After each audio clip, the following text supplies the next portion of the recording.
Yeah. Yeah, gotta share the Legos. Look at that. We were pretty stoked. Yeah, we were pretty stoked. We were trying to be chill, but I'm going to the other side. Yeah, Josiah's a little person, has achondroplasia like his siblings. And yeah, now there's 4 of us. My little... Yeah. We weren't doing visits because of COVID and everything. We just sent out a group text and just the picture to like all of our family and friends. I had on the family text message thread, sent out a picture of, said, hey, this is Josiah. Once we get home and get settled, we'll invite family up to meet Josiah and hold him. you gonna call him Joe? No. No? Molly Joe? No. Call him Cy. Sigh. I'll totally call him Joe. Joe. Joe Jr. I knew I wanted his name to be Josiah, and I think I was a little stubborn about it.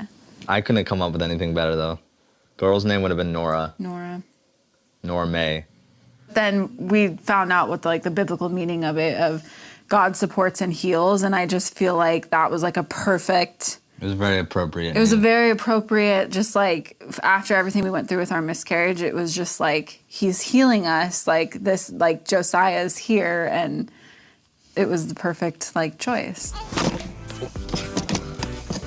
Get used to this infant car seat again. I'm expecting the worst, but hoping for the best. Yes. Here, one more. You'll do the cheese, okay? All right. Oh, wait a minute. Who is here? Where's Lila? LPBW, Tori Roloff shares rare pic on special day. Hello viewers, welcome to my channel. For the latest news update, please subscribe the channel and press the bell icon. Based on the latest Little People Big World social media updates from Tori Roloff, she shared a rare pic on a special day. So what happened recently, and what did Zach Roloff's wife share online? Since stepping away from Little People Big World after season 25 and being the catalyst for its eventual cancellation, Tori Roloff and Zach Roloff have been doing their own thing. They have a lot more time to spend with their children, as well as each other, and they have been keeping busy with their podcast, Raising Heights. Because they are no longer tethered to a Little People Big World filming schedule, the entire family has more time to do other things, and Tori still keeps her followers updated via social media. While this is not the same as getting to watch a full season of episodes, it's a way for people to still stay in the loop regarding everything that's going on. Tori Roloff recently took to social media to share a rare pic with her many followers. It turns out several siblings and their family members got together to celebrate Good Friday. Tori Roloff shared a series of pics featuring her children, as well as Jeremy Roloff and Audrey Roloff's kids, and more. Even Isabel Roloff was there too. Despite a lot of the on-camera drama that went down in Little People Big World scenes, it's clear that the hatchet is buried enough so that the young kids can spend time with their cousins. Amy Roloff is in a few of the pics as well, and she looks as happy as ever, surrounded by her grandchildren and loved ones. Little People Big World fans have a lot of strong opinions when it comes to Zach, Tori, Jeremy, Audrey, Jacob, and Isabel. However, the one thing that a lot of viewers can agree on is that they love the kids, and they enjoy seeing this next generation of Roloffs as they get older. Little People Big World alums Jeremy and Audrey Roloff have a different approach to being influencers than others in the field. I think it's just interesting. One of the things that I was made, more aware of on this brand trip was just how segregated our worlds are with work. Audrey, 33, said on the Thursday, April 17 episode of the couple's These Are the Days podcast. At this trip, all of these creators are on the brand partnership grind. That's their main thing that they do, which is great. According to Audrey, other influencers are successful at their approach to content creation, which often doesn't include selling their own product or running a local business. Audrey and Jeremy, 34, own a brand called Beating 50% and have also published several journals and self-help books about marriage. Most of them have never done an NLM or know anything about the NLM space, Audrey said, referring to the business model of multi-level marketing. Some of them do affiliates, but in a different way. It's just interesting because I feel like you and I have our hands dipped in all these different buckets, and we're not really great at any of them. Jeremy and Audrey Roloff, widely recognized from their time on TLC's Little People, Big World, have successfully transitioned from reality TV personalities to full-fledged digital entrepreneurs. Since stepping away from the show in 2018, the couple has built a powerful online brand rooted in faith, family, marriage, and intentional living. Their business strategy isn't reliant on a single income stream. Instead, they've crafted a multifaceted influencer model that incorporates content creation, digital products, physical goods, brand partnerships, affiliate marketing, books, real estate, and more. Their story is a blueprint for turning media exposure into a sustainable lifestyle business. Their journey as influencers began the moment they exited the reality show. They recognized the importance of translating their fame into a meaningful platform. Instagram was their primary channel at the start, where Audrey's visual storytelling and Jeremy's photography skills combined to create a consistent and aesthetically pleasing social presence. They weren't just sharing photos, they were cultivating a personal brand. Their content showcased everyday life with depth, family moments, marriage reflections, home projects, and faith-based encouragement. This consistent messaging formed the foundation of their influencer empire. One of the first major ventures was their marriage blog and platform called Beating 50%. It was built on the concept of inspiring covenant marriages, lifelong, God-centered unions. Through blog posts, social media content, and downloadable resources, they encouraged couples to pursue love intentionally. It was more than inspiration. It became the seed for their first major product, the Navigator's Council, a weekly marriage journal that offered structured questions for couples to discuss each week. The journal sold exceptionally well, resonating with their faith-oriented audience and kickstarting their journey into physical product sales. From there, the couple began launching more journals and themed products, including seasonal resources and apparel. These products were tightly woven into their brand values. A fall sweatshirt might have the message "Love More" or "Intentional Living" printed in minimalist design. Every launch was pre-promoted through newsletters and social media, paired with personal stories and thoughtful reflections to make each product feel personal and purposeful. These weren't random products, they were lifestyle extensions of what they shared online daily. Their online store expanded to offer curated collections that matched their brand vision. Products ranged from printables and devotionals to clothing and home decor. Each one was introduced with an emphasis on meaning and function. Followers didn't just buy journals, they bought into the Roloff lifestyle. They weren't just customers, they were community members. Publishing was another avenue they pursued seriously. Their debut co-authored book, A Love Letter Life, told their love story and gave advice on intentional dating, engagement, and marriage.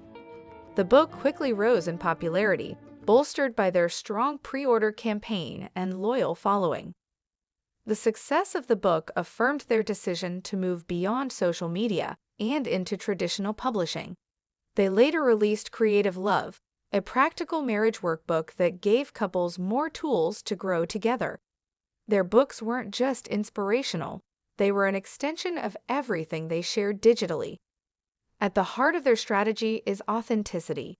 Unlike many influencers who promote random products for one-time payments, Jeremy and Audrey focus on long-term brand relationships and value-driven content. They're careful about sponsorships, only partnering with companies that align with their faith and values. Their posts are woven with storytelling and transparency, making each recommendation feel sincere. From non-toxic wellness brands to parenting tools and family-oriented services, each collaboration is curated for consistency. Affiliate marketing plays a quieter but steady role in their income strategy. Audrey often shares outfits, home items, and kids' products through affiliate links, particularly on Instagram stories and blog posts. These links generate commission on each sale made by followers. Jeremy complements this with recommendations on tools, homesteading equipment, and tech products. Over time, this consistent product sharing builds trust and generates passive income. Another major element of their income is their podcast, Behind the Scenes with Jeremy and Audrey. The show covers everything from marriage and parenting to entrepreneurship and homesteading. It allows them to speak more personally and in-depth than social media allows, building deeper connections with their listeners. The podcast also provides an advertising platform for sponsors. Each episode includes paid placements for products and services that fit their values. These sponsorships are lucrative and repeatable, offering stable revenue and audience engagement. Beyond digital content and product sales, real estate is another way they generate income. They purchased and renovated their Oregon farmhouse, using it as content for blog posts, Instagram updates, and even potential rental opportunities. Their home renovation journey feeds into their lifestyle brand. Followers watch as they build chicken coops, plant gardens, install wood stoves, and embrace modern homesteading. This lifestyle feeds directly into product development, content creation, and partnerships. They've also dipped into higher ticket offerings like mentorship, workshops, and potentially courses. Audrey has mentored women in digital entrepreneurship and online branding, while Jeremy has explored offering resources on purposeful living and homesteading. These offerings are less frequent, but represent a scalable model they may grow further in the future. Email marketing is another behind-the-scenes powerhouse in their business model. Audrey sends regular newsletters filled with reflections, product launches, life updates, and exclusive offers. Email marketing allows them to bypass algorithms and speak directly to their most engaged followers. With every new launch, whether it's a marriage journal or a clothing line, their email list helps drive immediate sales and fosters loyalty. A significant factor in their success is consistency. Their visual branding is clean and warm. Their messaging is always centered on marriage, faith, family, and intentional living. They don't chase controversy or virality. Instead, they double down on depth and meaning. This approach has earned them long-term followers who trust them not just as influencers, but as mentors, leaders, and relatable parents. Their consistent tone, language, and visuals make their brand instantly recognizable and deeply trustworthy. Their content about family life is carefully curated. They feature their children in posts and videos, but they maintain boundaries around privacy.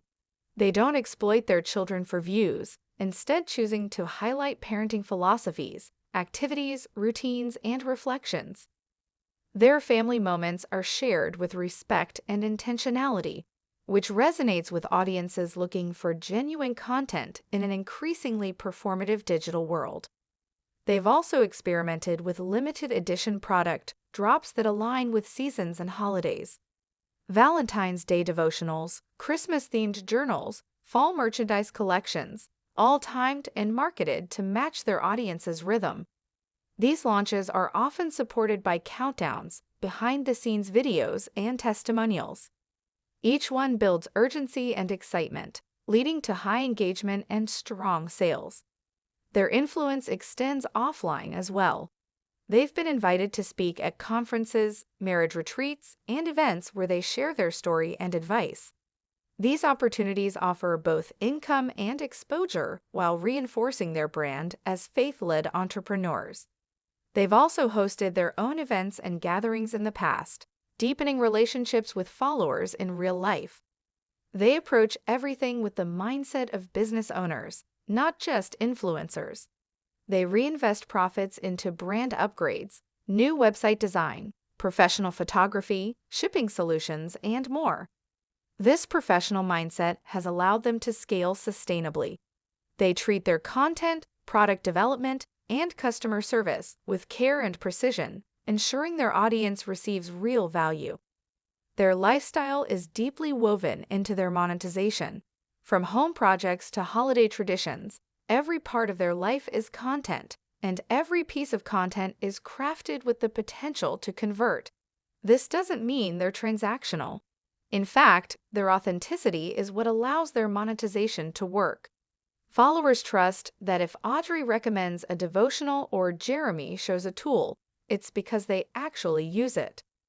Their ability to blend business with authenticity is what makes their influencer brand so effective.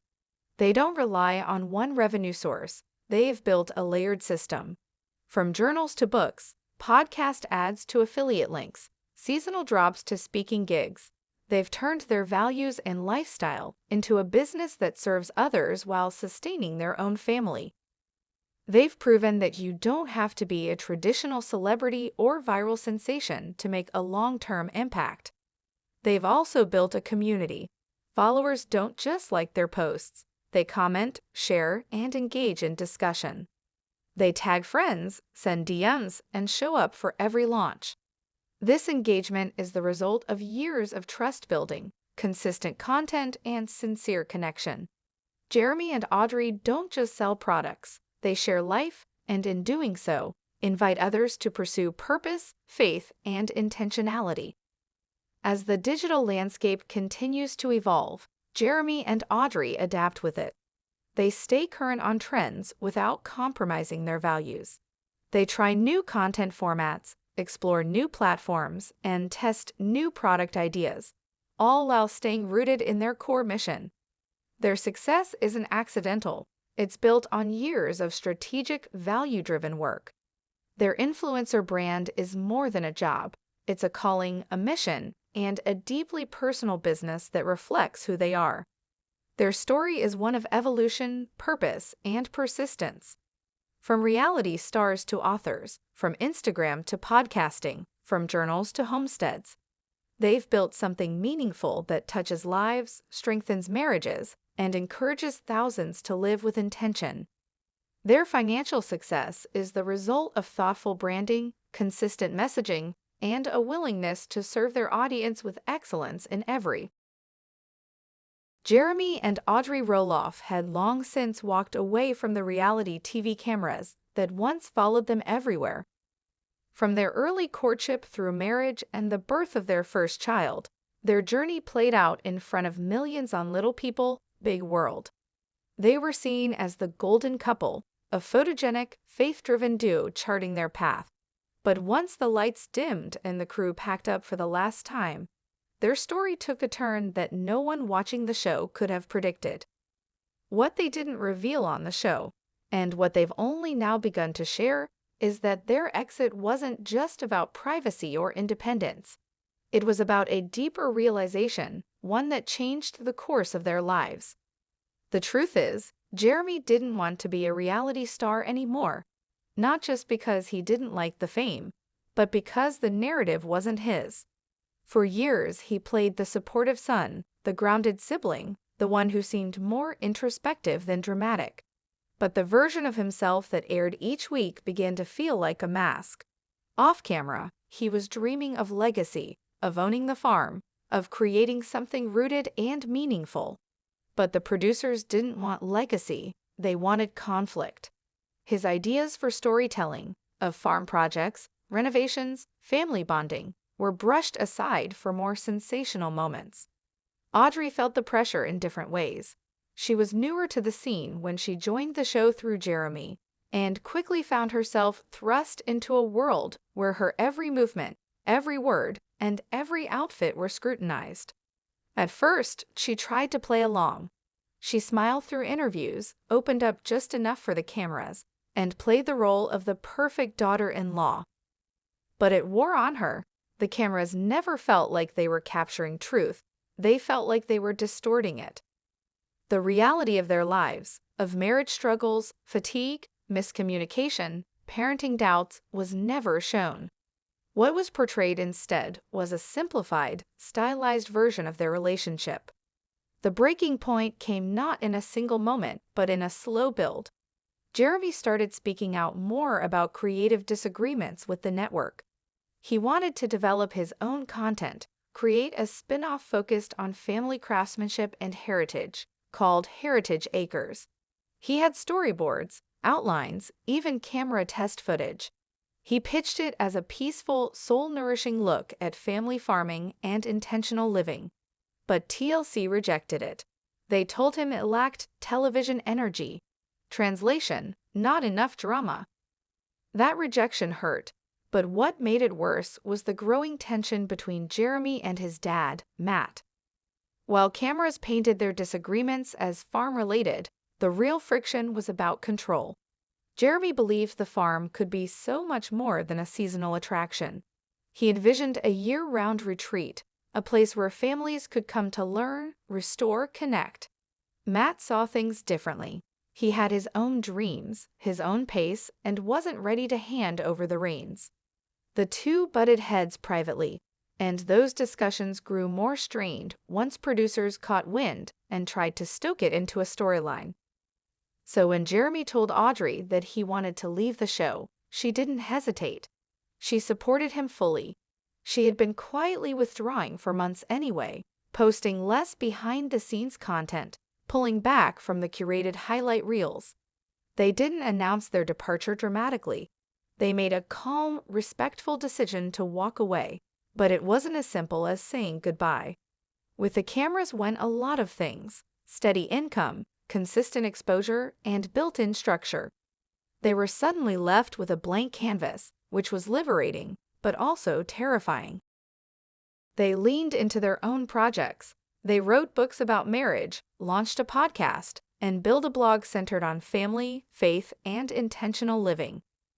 They marketed themselves as lifestyle entrepreneurs. But beneath that glossy surface was a period of intense recalibration. The couple had to relearn how to share their life on their own terms. No producers, no editors, no scripts. Just them deciding what to post, what to keep private, what to reveal. And in that space, a secret started to surface. Not something scandalous, but something profoundly personal. A discovery Jeremy made while backing up old hard drives led to hours of behind-the-scenes footage he had forgotten existed. Some of it was candid family content, but one clip stood out. It was a conversation between Jeremy and a TLC producer captured by accident during a pre-interview setup. In the footage, Jeremy is visibly frustrated, explaining that he feels the show is no longer reflecting reality. He tells the producer that he and Audrey want to move in a new direction, creatively and spiritually. The producer listens quietly, then says bluntly, but the audience doesn't want calm. They want conflict. If you walk away from that, you're walking away from the show. That moment crystallized everything Jeremy had been feeling. It wasn't about bad editing or personal slights.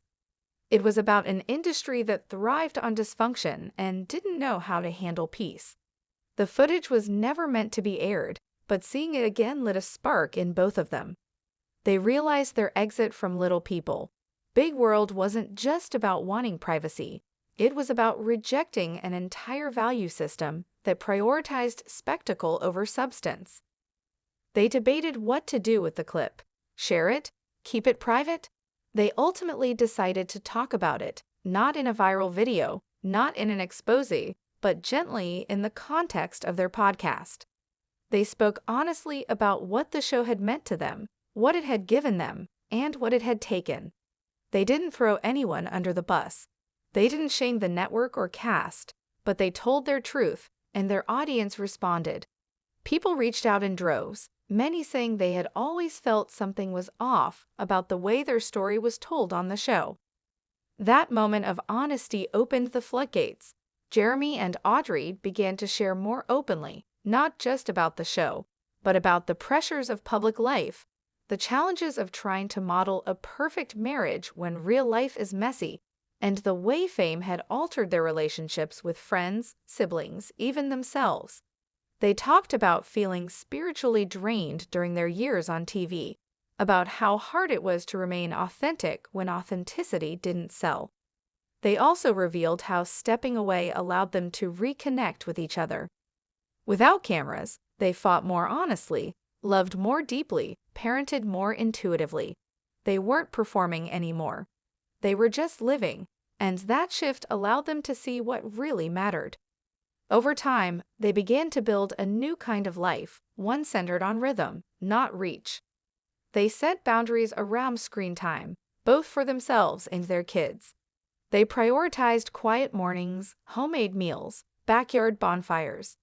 They found joy in being boring, in being unknown, and in that simplicity, they found purpose.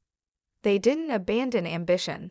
Jeremy still dreams big. He's working on land development projects and writing more. Audrey continues to write, speak, and mentor other women. But now, everything they do is filtered through a lens of intention. They ask not, will this go viral, but will this add value? They still get asked if they'll return to TV. Their answer hasn't changed, only if it can be done on their terms, with their message, without compromise. Because they know now that the cost of exposure is sometimes too high. The secret they've slowly revealed isn't explosive. It's not tabloid-worthy, but it is rare. It's the story of two people who walked away from the machine, not because they had to, but because they chose to. And in doing so, they found a life more real than reality TV ever showed. That's the part the cameras never captured, the quiet victory of reclaiming your own story, the bravery of starting over, the beauty of a life lived in truth. Jeremy and Audrey Roloff didn't just leave a show.